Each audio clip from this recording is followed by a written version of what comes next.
susah hati. Halo semuanya, kembali lagi bersama kami podcast mengenai hal-hal seputar hubungan internasional. Bersama kami, saya Alda Purba dan saya Indah. Saya Theo Manis. Sebagai narasumber yang paling hebat di sini.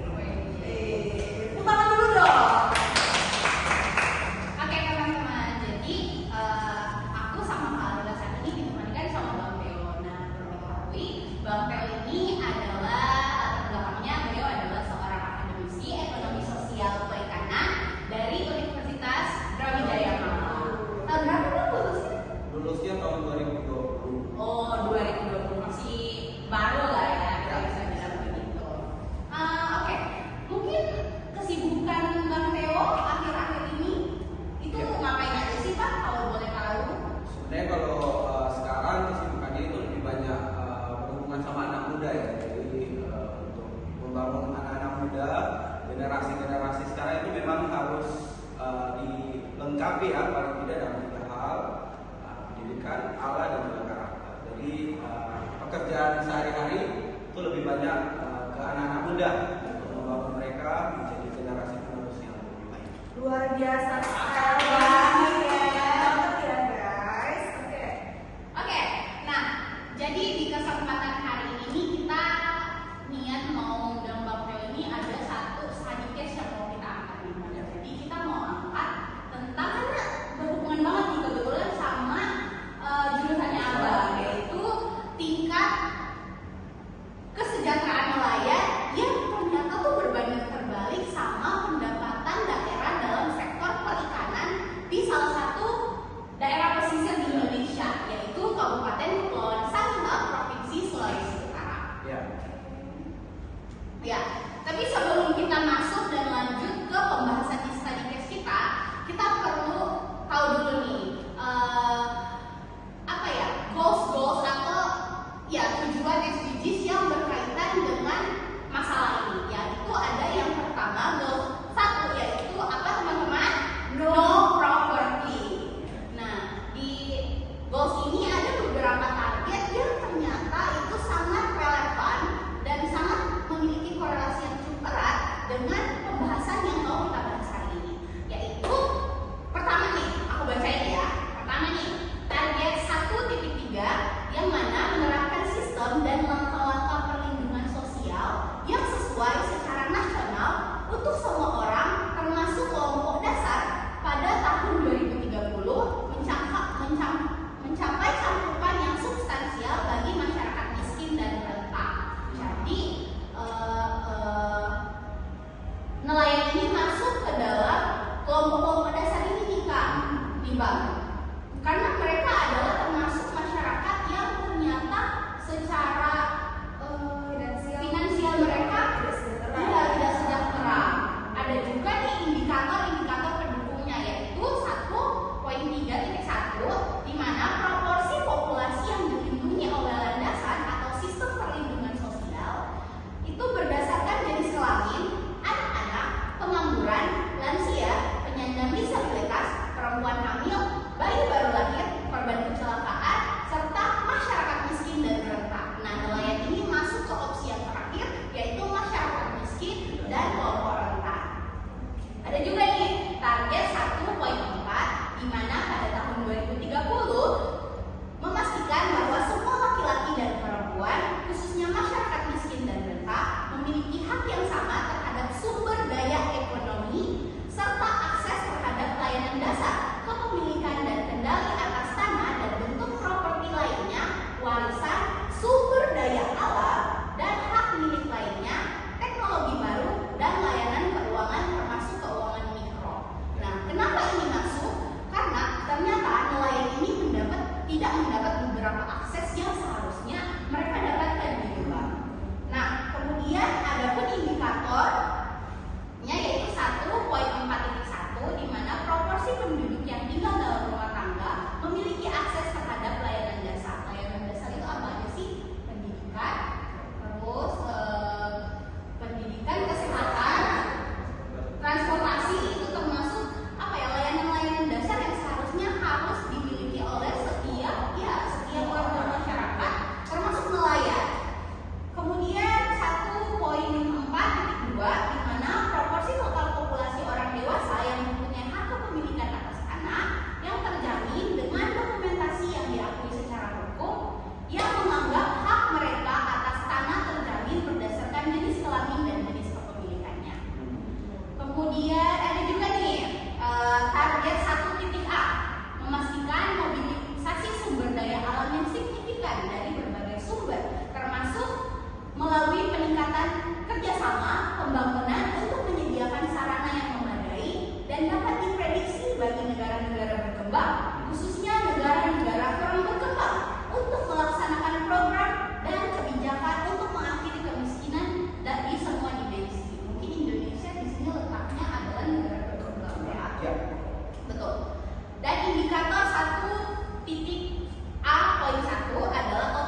bagaimana nih Abang melihat fenomena ini dari sudut pandang akademisi, ekonomi, sosial, dan kelautan? Bisa dijawab ya? Ya, baik. Sebelumnya terima kasih atas kesempatan yang diberikan. Sebenarnya kita patut bersyukur ya kita ada di Indonesia. Kalau kita lihat sebenarnya 70% dari Indonesia itu sendiri adalah laut ya, atau bisa dikatakan negara maritim. Jadi sudah sepatutnya atau sewajarnya penghasilan dari kelautan itu membantu untuk kemajuan ekonomi di Indonesia. Dan faktanya demikian, karena mulai dari kalau kita pernah dengar Menteri Susi sampai sekarang itu pendapatan untuk di aspek ekonomi secara perikanan itu mengalami kenaikan. Ya. Namun di sisi lain tadi seperti yang sudah dijabarkan di awal bahwa ada terjadi ketimpangan antara kenaikan pendapatan di aspek perikanan, tetapi di sisi lain nelayan yang ada di pesisir itu mengalami ada satu fenomena kemiskinan di sana. Nah ini terjadi itu sebenarnya ada beberapa faktor ya. Nah kemudian kalau kita lihat di sini, kenapa pendapatan negara melalui perikanan itu meningkat? Karena memang nelayan-nelayan besar itu mengalami ini ya, mereka melakukan ekspor keluar dan hasilnya itu adalah menguntungkan bagi Indonesia. Nah sementara yang mengalami kemiskinan nelayan-nelayan kecil itu mereka kenapa miskin? Karena mereka berstatus nelayan kecil. Karena di dalam peraturan pemerintah kalau kita lihat di sana ada kategori nelayan kecil. Nah mereka itu adalah orang-orang yang mencari keperluan ya, mereka mencari kebutuhan hidup sehari-hari melalui menangkap ikan baik menggunakan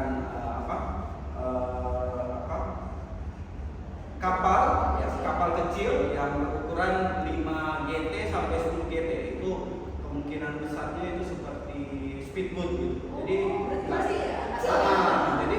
nggak terlalu besar. Jadi yang kita bisa katakan masyarakat miskin itu adalah kemungkinan besar adalah nelayan-nelayan kecil ini. Jadi mereka bergantung hidup itu hanya dari mencari makan mereka itu adalah melalui melaut. Oke, berarti mostly seperti kapal kecilnya, terus jaringnya mungkin itu bukan punya mereka. Jadi mereka seperti jasa atau diberi upah aja gitu ya sama si nelayan besar seperti itu ya. Dan kemungkinan besar itu kenapa mereka miskin, karena mereka bergantung sama pemilik kapalnya, pemilik alat-alat yang lain sebagainya. Jadi mereka kebanyakan itu bergantung terhadap orang lain. Baik, menurut kakak nih bagaimana sih kesalahan implementasi dari kebijakan pemerintah yang seperti saya tadi sebutkan sehingga tujuan pemberdayaan dan kesejahteraan nelayan tidak terlaksanakan sebagaimana semestinya? Nah sebenarnya kalau kita lihat di Indonesia sendiri, pemerintah itu tentu tidak mau ya masyarakatnya itu jatuh ke dalam kemiskinan ini ya. Pasti pemerintah itu punya kebijakan-kebijakan yang berusaha supaya masyarakat nelayan ini keluar daripada kemiskinan. Nah kalau kita lihat dari perkembangan saat ini, pemerintahan khususnya untuk dalam hal perikanan dan kelautan, mereka itu sudah banyak melakukan ada bantuan itu baik dana secara langsung, alat-alat maupun memberikan seminar-seminar demikian. Dan mereka membantu dalam hal bagaimana menangkap ikan dan lain sebagainya. Tetapi ada satu masalah itu justru bukan di pemerintahnya, tetapi di masyarakatnya sendiri. Jadi sebenarnya ada dua hal ya. Pertama demografi itu adalah yang seperti yang tadi dikatakan, ada pendidikan, kemudian status sosial itu mempengaruhi mereka bagaimana mereka juga hidup. Kemudian di aspek yang kedua adalah psikografis mereka. Dari nelayan ini ya gaya hidup mereka tergantung sama orang. Nah itu juga mempengaruhi kenapa kebijakan pemerintah yang diberikan itu justru bukan membantu, malah seperti tidak ada faedahnya. Iya. Kita butuh perubahan juga nih buat dari nelayan untuk nelayan itu. Jadi permasalahannya di sini sebenarnya ternyata bukan cuma dari pihak pemerintah juga secara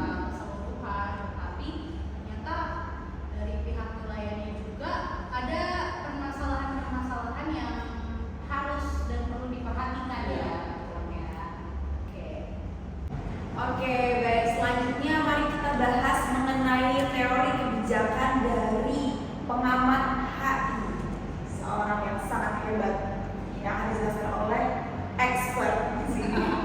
Oke, makasih loh Kak Aldila.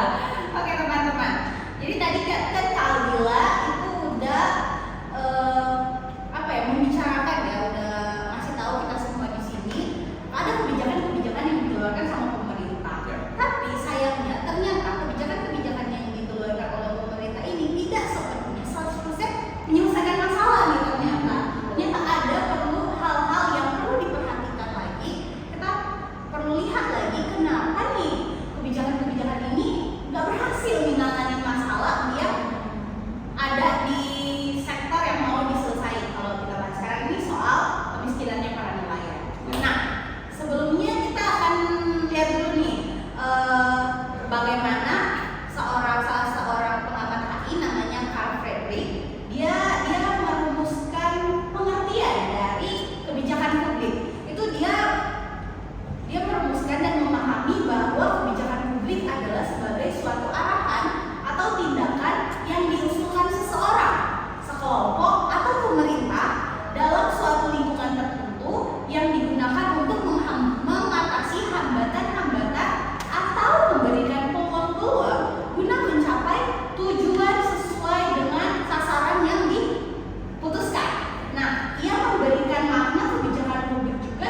tidak efisien untuk menyelesaikan suatu masalah ini. Gimana Pak?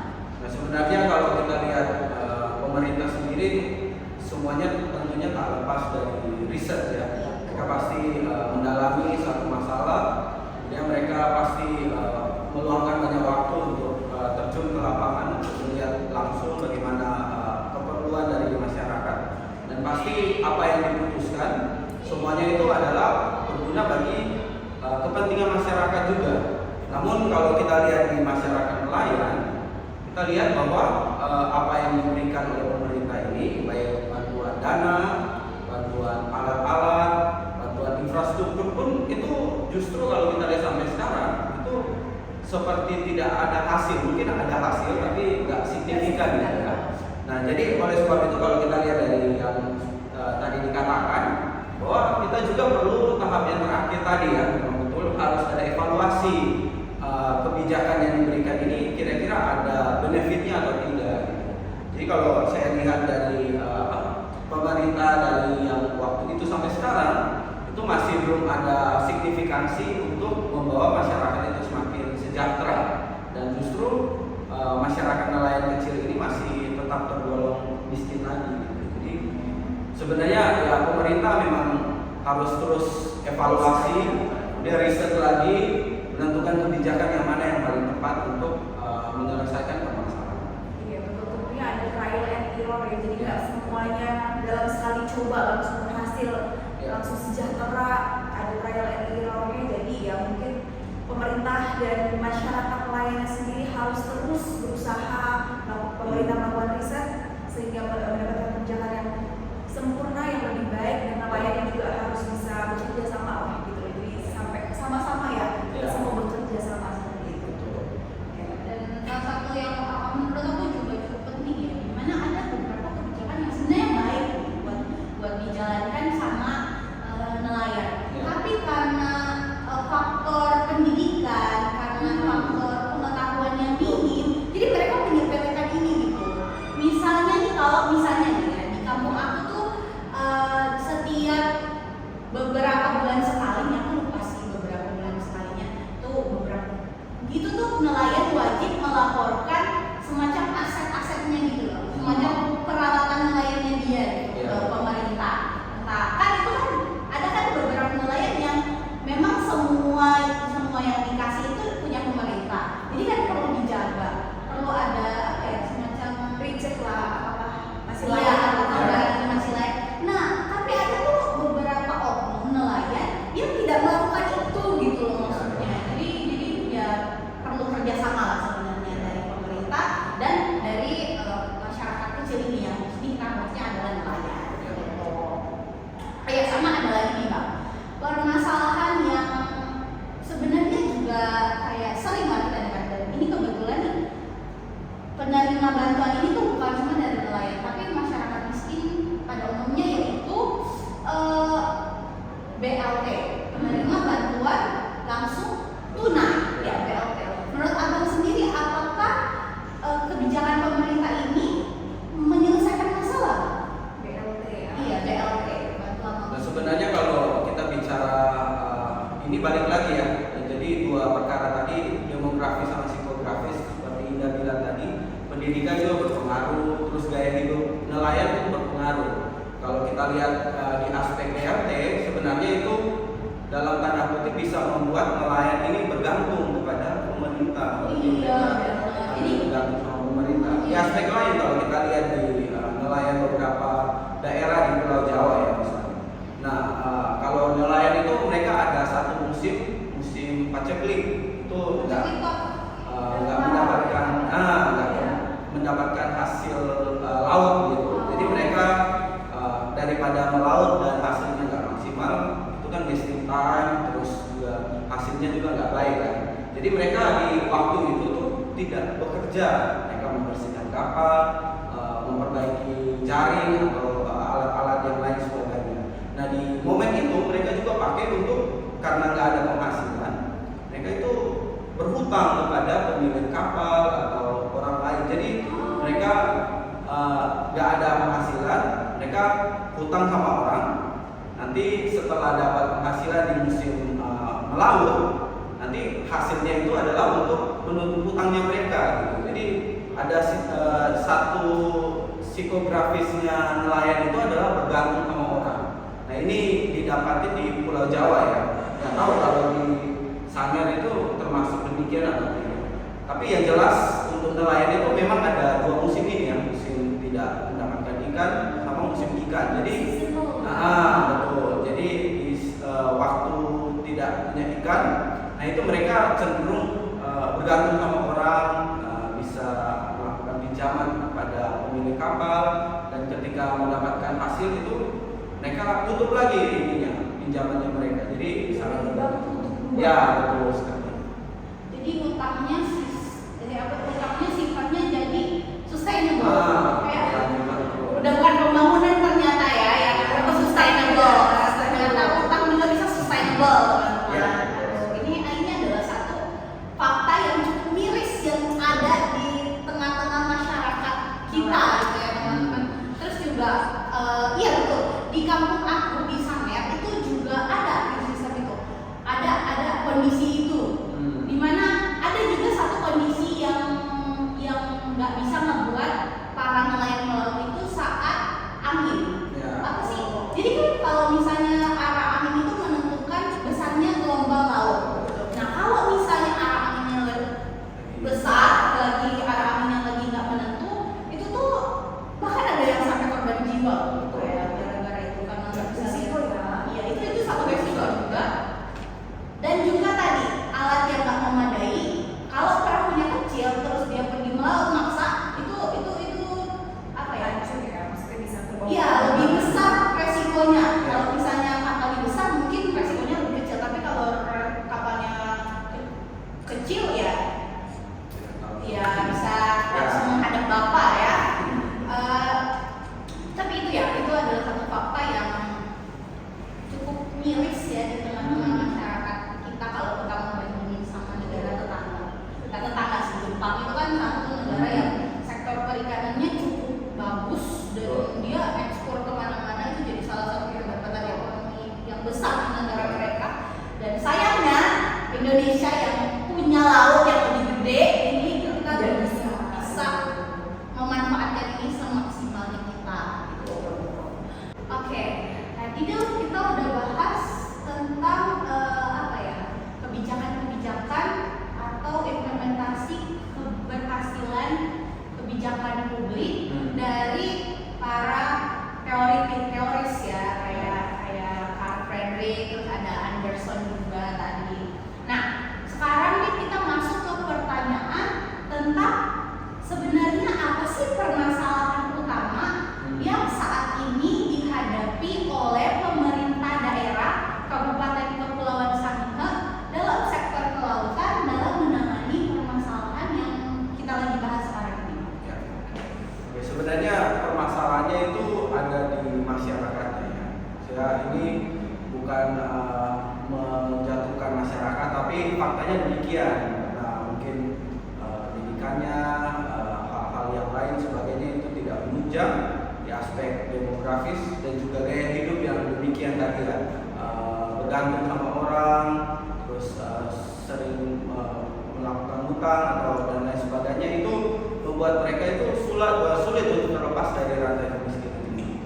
Nah, oleh sebab itu meskipun pemerintah sudah melakukan banyak hal ya, termasuk juga tadi BLT itu membantu dalam hal keuangan, tapi itu tidak akan bisa menyelesaikan masalah karena akar permasalahannya itu ada di nelayannya itu sendiri.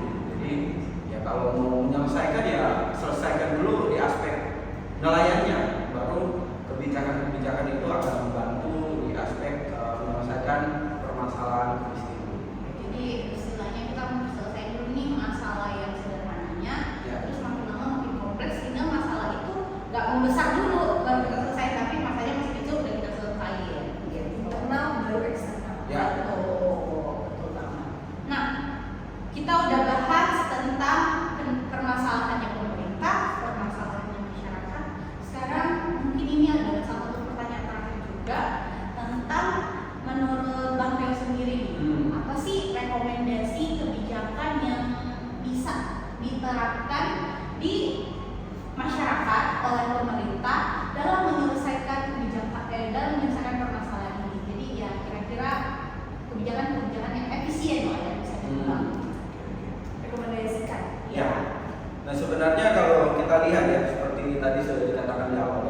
sebenarnya permasalahan yang paling awal atau permasalahan pertama itu adalah masalah pendidikan. Jadi kalau misalnya nelayannya itu diberikan pendidikan yang terbaik, terus diberikan pengetahuan seputar perikanan, nelayan dan lain sebagainya dengan baik, maka otomatis mereka juga akan semakin sejahtera. Kita lihat saja Jepang ya misalnya. Nah, orang-orang Jepang itu melihat nelayan itu adalah satu kehormatan. Mereka bekerja sebagai nelayan, mereka mendapatkan banyak penghasilan juga. Karena apa? Karena pendidikannya baik, kemudian fasilitasnya juga baik. Jadi oleh sebab itu untuk perkara kebijakan yang kemudian ya sebenarnya itu adalah tergantung pada bagaimana kita memberikan pendidikan yang terbaik kepada generasi berikutnya untuk anak-anak nelayan ya. Mungkin sekarang nelayannya di aspek pendidikan mungkin belum terlalu memadai, tapi kita harus pastikan generasi berikutnya anak-anak dari nelayan ini punya fasilitas pendidikan yang baik, kemudian mereka juga dibekali dengan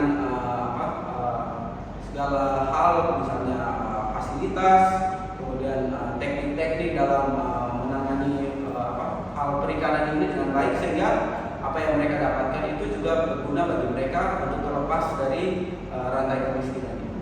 Jadi sebenarnya untuk permasalahan utamanya itu adalah di pendidikan ini. Jadi kalau misalnya mau terlepas dari hal kemiskinan ini, ya, pemerintah harus memberikan pendidikan yang terbaik, yang layak bagi masyarakat nelayan itu sendiri. Dan masyarakat nelayannya harus mau dididik. Ya. Tentu saja itu harus garis bawahi. Ya. Masyarakat semuanya, nggak cuma nelayan itu harus mau dididik. Kemudian akses ke kalau kita mau ngomongin Jepang pasti nggak akan kurang rasanya kalau nggak dihubungin sama teknologi yang mereka punya. Ya. Itu juga base-nya pendidikan. Gitu. Gimana mau jalanin teknologi kalau misalnya kita pendidikannya nggak memadai? Kita mau dikasih kapal gede, tapi kita nggak tahu makainya, kita nggak tahu pakai alatnya, kita nggak bisa jalaninnya, ya sama aja bohong gitu. Terus juga yang Bang Theo singgung tadi soal pola hidup yang gali lubang tutup lubang itu juga perlu diubah sih. Ya. Itu pola yang apa ya, terus menerus tuh bukan bikin kita makin sejahtera, tapi buat kita bikin makin hari makin tambah miskin. Ya. Karena kalau itu terus menerus nih terjadi misalnya, itu mungkin orang tuanya, bapaknya makin lama makin tua tapi menerapkan itu, ya otomatis utang yang dia terus menerus lakukan itu bisa diturunkan ke ahli warisnya anak-anaknya, ya kan? Nah kalau anak-anaknya gitu terus nggak diputus pola hidup yang demikian, ya itu akan menjadi kemiskinan yang tadi sustainable. Kemiskinan absolut. Ya, kemiskinan absolut. Ya sebenarnya ini masalah juga sih, penyakit bagi apa ya namanya negara berkembang bagi Indonesia itu penyakit utama, akar dari setiap permasalahan itu lack of education.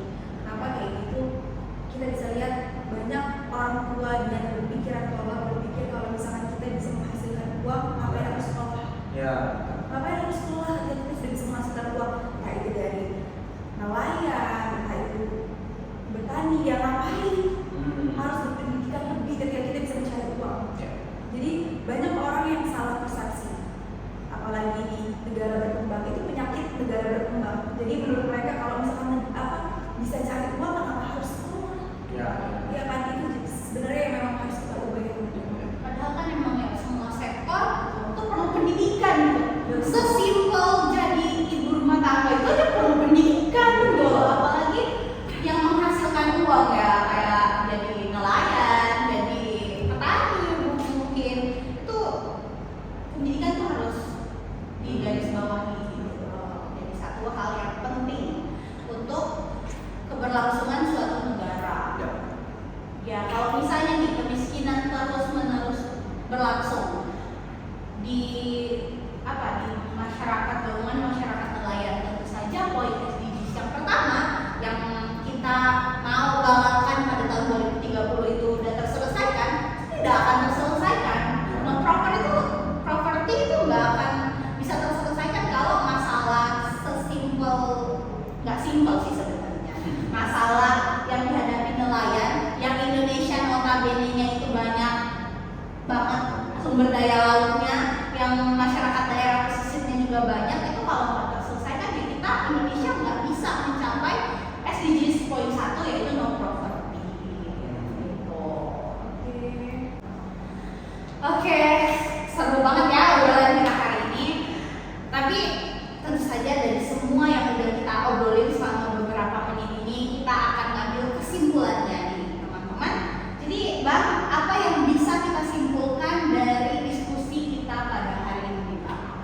Nah, sebenarnya kalau kita bicara mengenai kesimpulannya, kita harus mengucap syukur ya karena kita ada di Indonesia, negara yang kaya akan sumber daya lautnya, dan kita juga patut mengucap syukur karena 70%-nya adalah laut ya di Indonesia. Dan kalau kita bisa lihat potensi yang ada ini, sebenarnya Indonesia sudah sangat bisa menjadi negara yang maju karena potensi-potensi yang ada ini.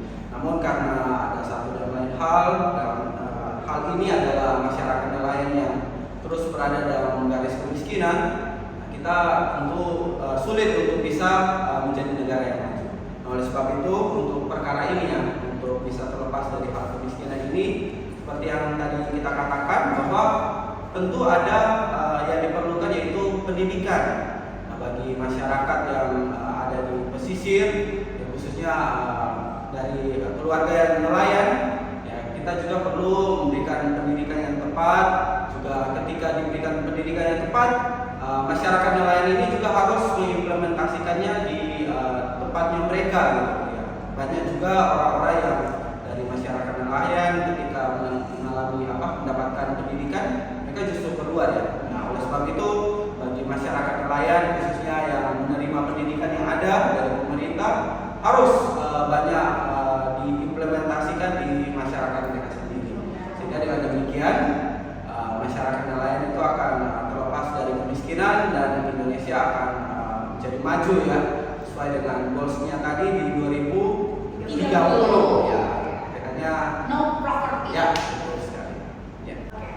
Baik teman-teman, itu adalah pembahasan yang sangat menarik dan informatif banget mengenai kesejahteraan nelayan di negara tercinta kita Indonesia ini. Sangat informatif ya teman-teman. Terima kasih buat narasumber kami yang Terima sangat kasih. mulia.